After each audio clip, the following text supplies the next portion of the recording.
I've always been fascinated with aviation. When I lived in America, I did take a few lessons out there and had got some way towards getting some hours built up. Your beacons are on and your side lights, your landing lights. And it was only about 5 years ago that I decided to take it up again. And I love it. I mean, it's exhilarating. It's so much fun. Check everything's moving as it should do. So whenever one moves one side, the other should move the other side. So everything simultaneously. All fine, very clean. This is very thin, so you're not supposed to touch that bit. You have your general six-pack here. You have your speed, altitude. This is the flaps. I mean, it's not complicated, but it just takes some getting used to. Communication is probably the biggest thing, making sure you speak properly to a air traffic control.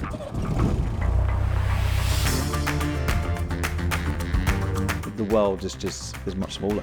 You know, you can get to places, like I said, get to a haydock in like an hour, and it's a 3.5 hour journey. My in-laws live in York, and there's a little landing strip right next to them, and that's a sort of 3-hour journey that I can do in 55 minutes again. So it makes sense. But the training was hard. I'm not the brightest spark in the world, so I did have to knuckle down a little bit. Doing all the theory and doing all the practical, you have to fly a certain amount of hours. Robert was very good. We started learning a couple of years before lockdown. Unfortunately, the lockdown kind of got in the way. The written exams only have a 2-year validity period, so Robert actually ended up sitting them all twice. Thank God I got those out of the way fairly quickly. But yes, it's a long process, but it's very gratifying now it's all done. We completed the flying in good time, and we had a great fun along the way.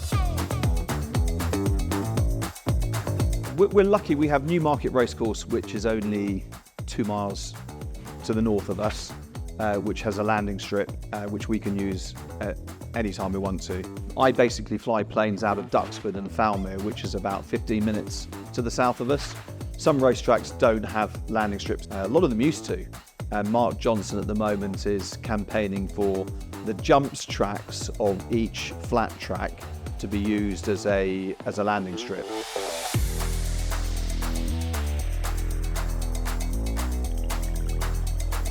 I've upgraded my license a few times now, so I can fly quite a nice PA-32 at the moment, which is a big 6-seater. Can go pretty much anywhere. I don't need to get any bigger or better or flashier. Those will do me fine. I enjoy flying. I suppose it's men and their toys, isn't it, really?